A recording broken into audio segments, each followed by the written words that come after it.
광고 시간에 말씀드린 대로 어제부터 영아부와 유치부에서 여름 성경학교를 진행하는 가운데 있습니다. 제가 한번 둘러보니까요, 다양한 프로그램으로 기뻐하는 아이들의 모습을 보니까 저의 어릴 적 모습도 생각이 나더라고요. 여러분들의 어린 시절은 어떠하셨습니까? 혹시 여러분 어릴 적에 내가 소중히 여기던 장난감이나 아니면 내가 아끼고 아끼던 그 맛있는 과자를 동생이나 또는 친구에게 선뜻 내어주신 기억이 있으신지요? 처음에는 어떻습니까? 아까운 마음에 몇 번이고 망설이다가 그래도 용기 내어서 막상 나의 것을 내어주었을 때에 이 상대방이 기뻐하며 활짝 웃는 그 모습을 볼 적에는 어린 마음이었지만 우리 마음속에는 설명할 수 없는 그 뿌듯함과 이 따뜻한 마음이 몽글몽글 차오르는 것을 경험하셨을 것입니다. 어른이 되어서도 마찬가지죠. 누군가 도움이 절실히 필요한 사람에게 남몰래 나의 것을 나누어 주었을 때 잃어버렸다는 그 상실감보다는 오히려 내 마음도 기분 좋아지고 풍성해지는 것을 우리는 느끼곤 하죠. 세상은 여러분 끊임없이 우리들에게 너의 것을 움켜쥐어야 산다, 나누면 손해보는 것이다 라면서 속삭입니다. 얼마나 많이 가졌는가로서 이 사람의 가치를 매기는 이 시대에 나눈다라는 말은요, 왠지 손해보는 사람, 시대에 뒤떨어진 사람의 이야기처럼 들릴 때가 많습니다. 그러나 여러분 재밌게도요, 이 최신 과학과 심리학은 이 성경의 진리가 옳다라는 것을 증명해 주고 있다는 거죠. 이 세계적인 과학 저널인 네이처 커뮤니케이션즈에 따르면요, 그곳에서 연구한 발표에 보면은 자기 자신을 위해서 돈을 쓴 사람보다 다른 사람을 위해서 돈을 쓰고 관대한 결정을 내린 그 사람의 뇌에서는 행복감을 느끼는 부위가 훨씬 더 활성화되었다고 합니다. 심리학에서는 이것을 가리켜서 헬퍼스 하이라고 말을 하기도 하죠. 즉 다른 이들을 도울 때 우리들의 뇌에서는 도파민, 세로토닌, 옥시토닌과 같은 이른바 행복 호르몬이 분비되어서 신체적인 건강뿐만 아니라 정신적인 건강이 크게 증진된다고 합니다. 자, 그렇다면 우리 몸에는 왜 이러한 일이 일어나게 될까요? 왜 우리가 나 자신에게 돈을 쓰는 것보다 다른 사람에게 돈을 쓸 때에 이러한 호르몬들이 나와서 우리가 더 행복함을 느끼게 되는 것일까요?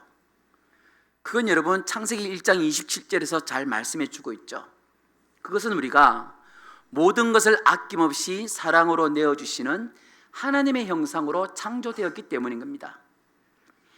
오늘 우리들이 함께 읽은 시편 112편은 하나님을 경외하는 사람이 이기적인 욕망을 깨트리고 이웃에게 은혜를 베풀 때 하나님께서 그 사람의 삶을 어떻게 책임지시고 또 얼마나 놀라운 영광의 자리로 높여주시는지를 생생하게 보여주고 있습니다. 오늘 선포되는 이 말씀을 통해서 우리들의 그 닫혀버린 마음과 또 그 지갑이 열려지고 또 하나님께서 주시는 참된 담대함과 평강을 누리는 영도교회의 모든 권속들이 되시기를 주님의 이름으로 축복합니다. 자, 시편 112편은요 바로 앞장인 111편과 쌍둥이 시편이라고 불려지기도 합니다. 학자들은요 이 두 시편이 바벨론 포로에서 돌아온 이후에 무너진 성전과 삶의 자리를 다시 일으켜 세우던 시기에 기록되어졌다라고 말하죠. 자, 시편 111편은 은혜롭고 자비로우신 그 하나님의 위대하심을 찬양하는 시라면 시편 112편은 그 하나님을 경외하면서 하나님의 성품을 닮아가는 그 의인들의 복된 삶을 노래하는 시라는 겁니다. 즉 해와 달과 같은 그 관계와 같다고 표현할 수 있는 것입니다. 자, 모든 것을 잃고 폐허 위에 서 있던 그 공동체가 하나님은 어떤 분이신가를 먼저 노래한 뒤 곧바로 하나님을 경외하는 자는 어떻게 살아가는가를 이어서 노래해 주고 있습니다. 즉 하나님을 참되게 믿는 신앙은 반드시 영혼들을 향한 그 삶의 태도로 증명되어야 함을 보여주는 본문이라는 것이죠. 우리가 함께 읽은 5절 말씀을 다시 한번 읽어보도록 하겠습니다. 은혜를 베풀며 꾸어주는 자는 잘 되나니 그 일을 정의로 행하리로다. 아멘. 자, 여러분, 성경에서 말씀하시는 의인, 즉 하나님을 경외하는 사람의 가장 핵심적인 특징이 무엇이라고 알려주고 있습니까?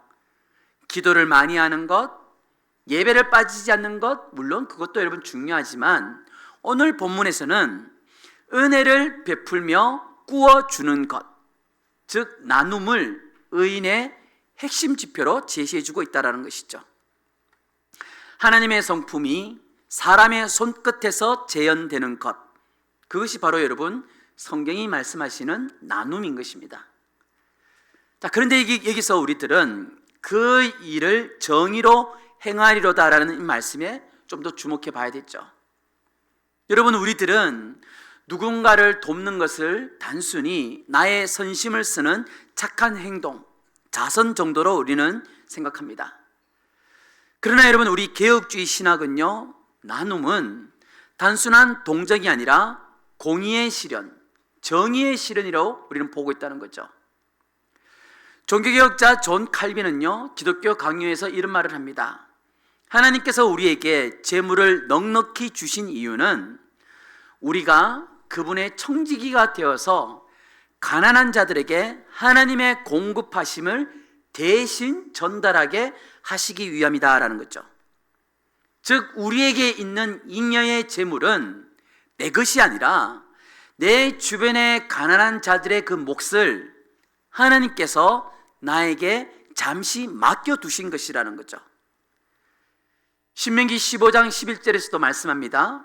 땅에는 언제든지 가난한 자가 그치지 아니하겠으므로 내가 내게 명령하여 이르노니 너는 반드시 내 땅 안에 내 형제 중 곤란한 자와 궁핍한 자에게 내 손을 펼지니라 라고 말씀하고 있죠. 즉 나눔은요, 여러분 여유 있는 사람들의 선택사항이 아니라 하나님의 백성이라면 마땅히 지녀야 할 정체성이라는 것이죠.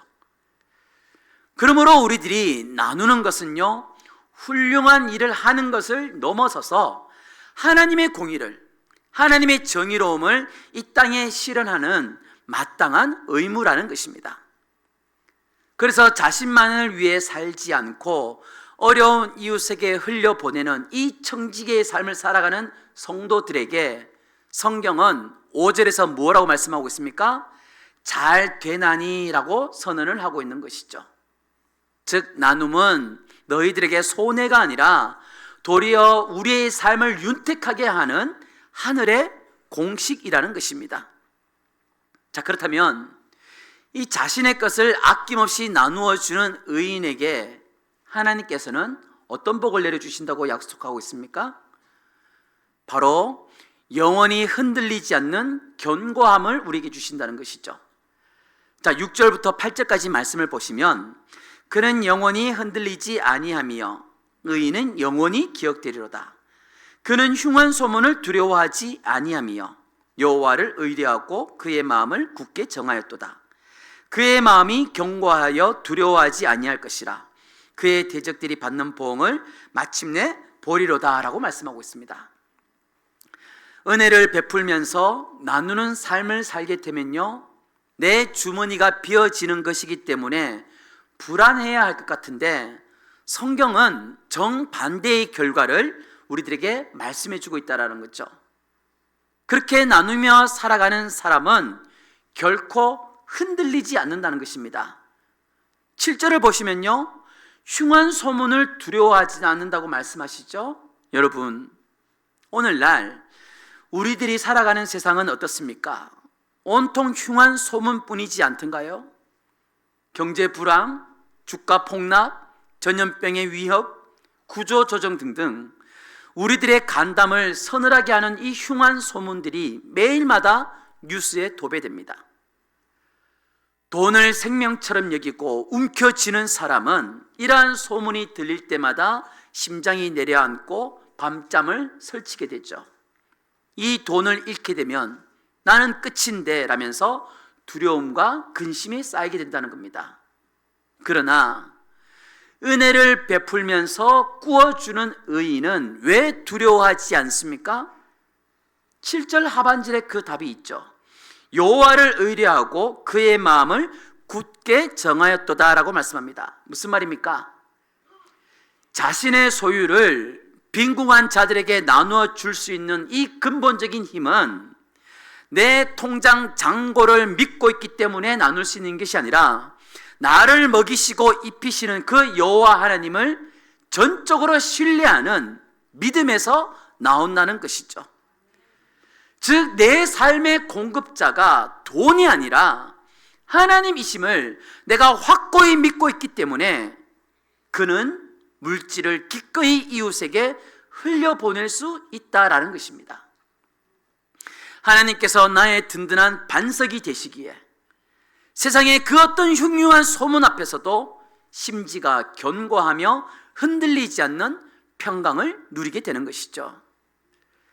나아가서 하나님께서는요, 이러한 의로운 자를 6절에 보니까 어떻게 하신다고요? 영원히 기억하신다라고 말씀하고 있습니다. 여러분, 세상 사람들의 기억은 어떻습니까? 일시적입니다. 그리고 단편적이죠. 우리가 설교만 봐도 그렇지 않습니까? 우리가 아무리 열심히 예배를 드리고 말씀에 아무리 큰 도전과 은혜를 받아도 우리들의 뇌는 어떻다고요?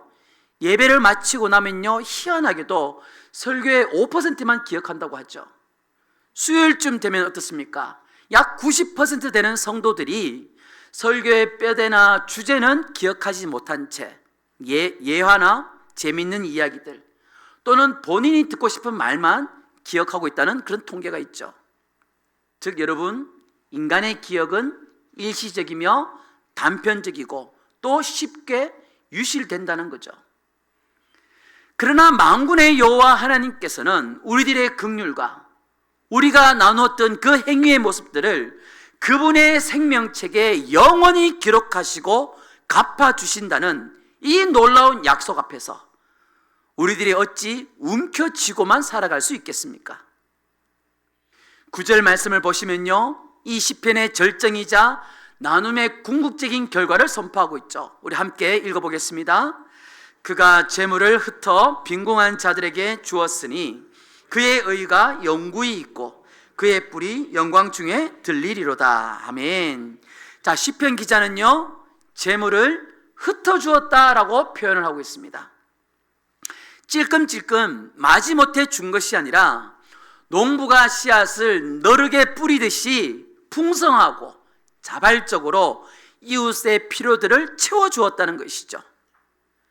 이것은 여러분, 일시적인 그런 동정심의 발로가 아니라 그의 평소 삶에 잘 배어있는 일관된 삶의 태도라는 것이죠. 여러분, 세상의 경제 논리로는 어떻습니까? 재물을 흩어버린다? 그렇게 되면 빈털터리가 되고 사람들에게 무시를 당해야 맞지 않습니까? 사람들은 그렇게 생각하겠죠. 도대체 가진 게 뭐가 그리 많다고, 뭐가 그렇게 다른 사람들 나눠주면서 사냐, 뭐가 그렇게 오지랖이 넓냐. 사람들은 다 그렇게 무시하기 일쑤입니다. 그러나 여러분, 하나님의 경제학은 다르다는 거죠. 하나님께서는 이 가난한 자를 돌아보는 그의 행동을 9절에 보니까 영구한 의로 인정해 주신다는 것이죠. 의롭다라고, 너의 의로움은 영원하다라고 칭찬을 해 주신다는 겁니다. 그리고 9절에서 계속해서 약속해 주시죠. 그의 뿔이 영광 중에 들리리로다 라고 말씀합니다. 여러분, 성경에서 뿔이 상징하는 것은 무엇입니까? 힘과 권위, 명예와 승리를 나타내죠. 즉, 다른 이들을 돕기 위해서 자신을 낮추고 희생한 그 사람의 명예를 하나님께서는 친히 책임지시고 영광스러운 자리로 높이 올려주시겠다는 위대한 언약의 선포인 것입니다. 여러분, 이스라엘 역사 속에 룻기의 보아스를 한번 생각해 보십시오. 그는 자신 밭에 떨어진 그 이삭을 줍는 이방 여인 룻과 가난한 시어머니 나오미에게 은혜를 베풀고 넉넉히 나누어 주었습니다. 그 결과 보아스는 재산을 다 잃어버린 것이 아니라 다윗 왕의 증조 할아버지가 되고요, 예수 그리스도의 족보에 올라가는, 즉 영광의 뿔이 들려지는 위대한 복을 받게 되었다는 것이죠. 베들레헴 여인들로부터는요, 생명의 회복자다, 노년의 복량자라는 칭송을 받으면서 명예와 존경도 얻게 되었습니다. 즉 무슨 말입니까? 여러분, 부모가 예수를 믿고 자녀도 예수를 믿는다고 해서 단순히 믿음의 명문 가문이 되는 게 아니라는 거죠. 내가 받고 누리는 이 은혜를 흩어뿌리는 믿음의 삶을 내가 살아갈 때에 그의 의로움은 소멸되지 않고 영원히 남게 될 것이며 하나님의 영원한 축복을 받게 됨을 성경은 우리들에게 말씀해 주고 있다라는 것입니다. 잠언 16, 19장 17절에서는 놀라운 약속을 덧붙여 주시죠. 가난한 자를 불쌍히 여기는 것은 여호와께 구워 드리는 것이니 그의 선행을 그에게 갚아 주시리라 라고 약속해 주셨습니다. 이와 같이 여러분, 베푸는 삶은 내 것을 잃는 게 아닙니다. 도리어 나 자신을 하나님의 복이 흘러가는 통로로 내가 내어드리는, 즉 믿지는 장사가 아니라 가장 지혜로운 영적 투자라는 것이죠.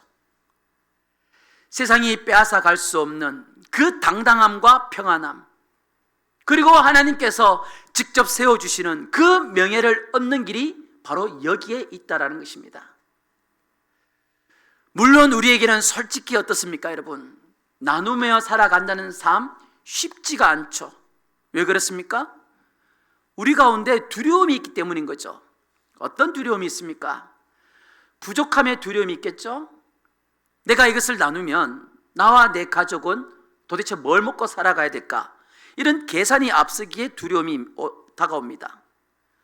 또 비교함의 두려움도 있겠죠? 저 사람은 나보다 훨씬 더 많이 가졌는데 왜 나만 나누어야 해? 하는 그런 두려움이 있습니다.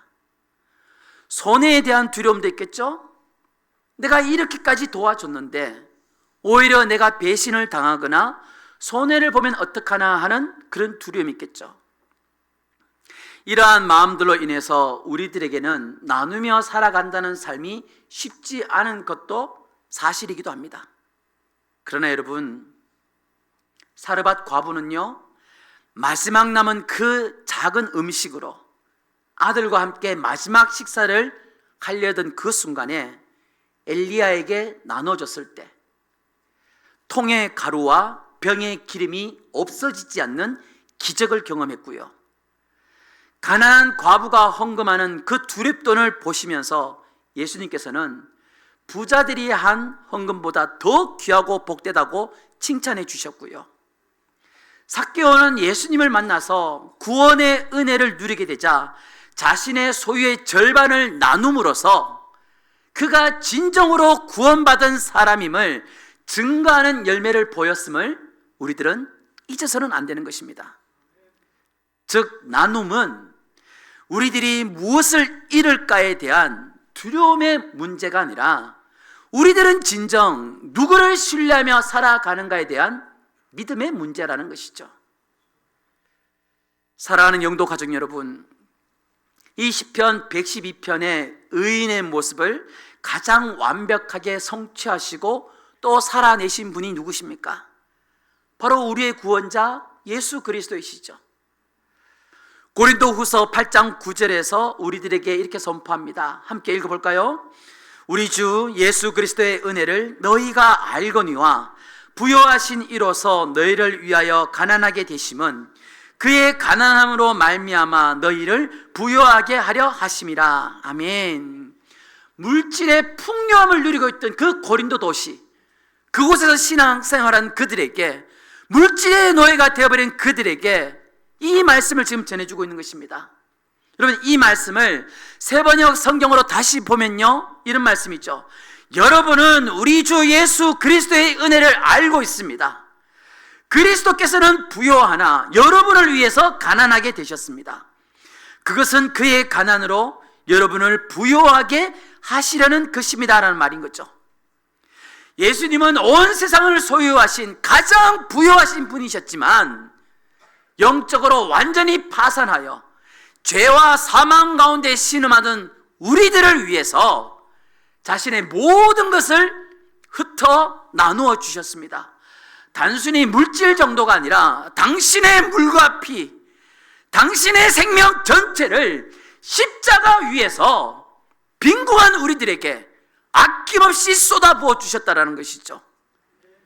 그래서 여러분, 십자가는요, 역사상 가장 위대한 나눔의 사건이요, 가장 처절한 은혜의 베품인 것입니다. 그래서 그 결과가 어떻게 되었습니까? 빌립보서 2장 9절과 10절에서 말씀해 주듯이 하나님께서는 그를 지극히 높이셔 모든 이름 위에 뛰어난 이름을 부어주셨죠. 예수 그리스도의 뿔이 영광 중에 가장 높이 들림받은 것입니다. 여러분, 우리들은 예수님의 그 피 묻은 나눔, 그 십자가 은혜로 말미암아 영원한 생명을 얻고 영적 부유함을 누리게 된 자들이죠. 물론 여러분, 웨스트민스터 신앙 고백서에서도 말씀하듯이 우리들이 행하는 그 선행과 나눔이 구원의 조건은 아니지만 우리가 행하는 그 선행과 나눔은 우리들이 받은 구원의 은혜에 대한 마땅한 감사의 열매이고요, 복음을 아름답게 장식하는 것이라는 거죠. 그러기에 여러분, 이 엄청난 은혜를 거저 받은 우리들이 어찌 형제 자매들의 아픔을 외면하고 나의 작은 주머니를 꽉 움켜쥐고만 살아갈 수 있겠습니까? 우리 주변을 찬찬히 한번 살펴보면요, 분명 나의 작은 도움과 긍휼을 애타게 기다리고 있는 영혼들이 분명히 있습니다. 어떤 분은요, 우리와 함께 예배를 드리지만 그의 속마음은 이번 주 당장 갚아야 할 월세나 또는 생활비 등으로 무거운 마음을 지니고 있는 분도 있으시겠죠.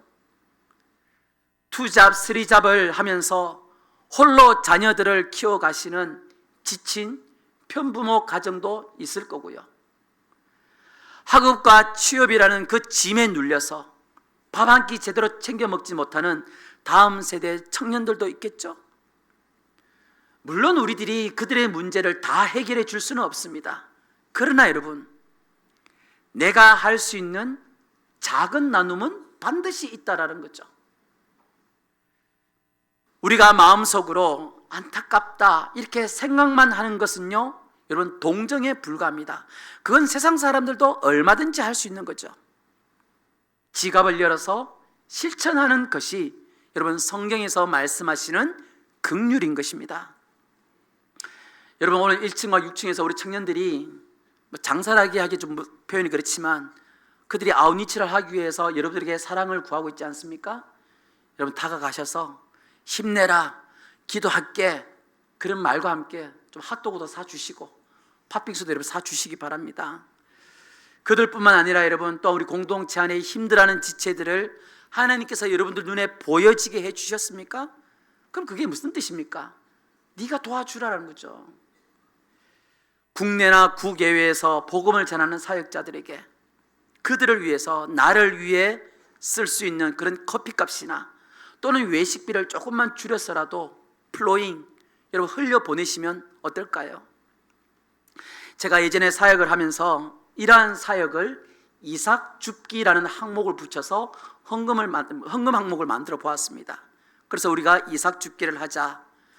누가 헌금했는지는 모르지만 그 헌금 봉투에 예를 들어서 이렇게 적는 겁니다. 그냥 아무런 이유 없이 이 헌금은 차은직 목사님에게 드리길 원합니다. 그냥 이렇게 적는 거예요. 그럼 그 헌금은 누구한테 갑니까? 그냥 그 사람한테 그냥 가는 거죠. 누가 낸지도 모르고 누가 보낸지도 아무도 모릅니다. 근데 여러분, 그 헌금 항목을 가지고 사역을 해보니까 하나님께서 정말 얼마나 기가 막히게 일을 하시는지 그 은혜와 간증들은 이루 말할 수가 없습니다. 우리의 작은 나눔으로 누군가에게는요, 인생을 바꾸는 계기가 될 수 있는 겁니다. 우리들은 내가 재물을 많이 가진 것만을 복으로 생각하고 또 그 복에 갇혀서만 우린 살아갑니다. 그런데 오늘 말씀에서는요, 그러한 복 너머에 또 크고 놀라운 복이 있음을 우리들에게 알려주고 있으시죠. 우리들이 영혼들을 향해서 나의 재물을 어제부터 나눌 때에 흉한 소문이 가득한 이 세상 속에서 우리들의 내면은 오히려 세상이 줄 수 없는 하나님의 평안과 견고함으로 가득 차게 됨을 믿으시길 바랍니다. 나 혼자 배부른 그런 기쁨이 아니라 함께 살아나는 구원의 감격이 우리 교회 공동체 안에 폭발적으로 일어나게 됨을 믿으시길 바랍니다. 여러분, 말씀을 정리해 보면요, 우리 옛 속담에 되로 주고 말로 받는다라는 말이 있죠. 본래는 작은 것을 주고 큰 것을 요구하는 얄미운 모습을 꼬집는 부정적인 표현이지만, 저는 오늘 말씀 앞에서 이 속담을 은혜의 언어로 바꾸어 보고 싶습니다. 우리들이 하나님 앞에서 되만큼 나눌 때 하나님께서는 말로, 아니 그보다 더 넘치도록 채우시는 분임을 믿으시길 바랍니다. 누가복음 6장 38절에서도 예수님께서는 약속하셨죠. 주라, 그리하면 너희에게 줄 것이니 곧 후히 되어 누르고 흔들어 넘치도록 하여 너희에게 안겨주리라 라고 약속해 주셨습니다. 그래서 초대교회 성도들은 이 진리를 몸으로 살았습니다. 그래서 사도행전 4장 34절에서 말씀하기를 그 중에 가난한 사람이 없었다라고 증언해 주고 있죠. 그들에게 나눔은요, 신앙의 부산물이 아니라 하나님을 경외하는 신앙의 본질적인 열매였던 것입니다. 세상 사람들은 자신의 이름을 내고 자신의 뿔을 높이기 위해서 수단과 방법을 가리지 않고 재물을 긁어 모읍니다. 그러나 여러분, 그렇게 쌓아 올린 바벨탑은 작은 흉한 소문 하나에도 쉽게 무너져 내리는 모래성과 같은 것이죠. 하지만 여러분, 하나님을 경외하는 자들의 삶은 다릅니다. 우리들은 영원한 하늘 창고에 보물을 차곡차곡 쌓아두는 하늘의 청지기들이라는 것이죠. 오늘 본문을 노래하던 이스라엘 백성들은요, 폐허가 된 그 조국 땅에서 농가 밭을 다시 일궈야 하는 정말 핍절한 생활에서 하루하루를 보내던 자들이었던 것이죠. 전쟁이 그치고 그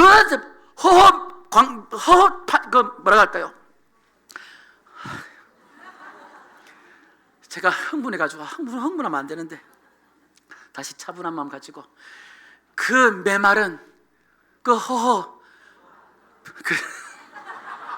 고맙습니다. 그런 땅에서 살아갈 때 그들 마음이 여러분 어땠겠습니까? 내 코가 석잔데 내가 지금 누구를 도우라는 말이냐, 그런 말이 충분히 나올 법한 상황이 있지 않습니까? 그러나 그들은 어떻게 했다고요? 그 말씀에 순종하여 나눔은 손해가 아니라 하나님께서 예비하신 복의 통로임을 믿었기 때문에 그들은 말씀에 순종을 했던 것입니다. 나눔의 자리마다 하나님께서 다 채워주실 것을 믿었기 때문에 자신을 통해서 하나님의 성품이 흘러가는 것을 소망했다라는 것이죠. 사랑하는 여러분, 오늘 나의 곁에서 나의 작은 나눔을 기다리고 있는 사람은 누구입니까? 나는 지금 무엇을 붙들고 있어서 그 손을 펴지 못하는 것일까요? 나누면 나눌수록, 비우면 비울수록 내 잔을 넘치게 채워주시는 참 선하신 목자 되신 그 하나님께서 나의 아버지가 되심을 여러분 굳게 믿으시길 바랍니다. 이 믿음의 담대함을 가지고서 이번 한 주간뿐만 아니라 우리가 살아가는 그 모든 날들이 나를 향해 있던 그 시선을 돌려서 도움이 필요한 이웃들, 또 성도들, 다음 세대들을 향해서 따뜻한 손을 내밀어 주시는 주의 제자들이 되시기를 소망합니다. 여러분, 주의 말씀에 힘입어 담대히 선포합니다. 우리들의 이 작은 나눔이 누군가에게는 살아갈 힘이 되고 기적이 되어줄 것입니다. 영혼을 향해서 은혜를 베풀며 넉넉히 구워주는 삶을 통하여 마침내 우리들의 뿔을 영광 중에 높이 들려 올려주시는 하나님의 이 풍성한 위로와 축복을 누리시는 귀하고 복된 성도들 되시기를 살아계신 예수님의 이름으로 축복합니다.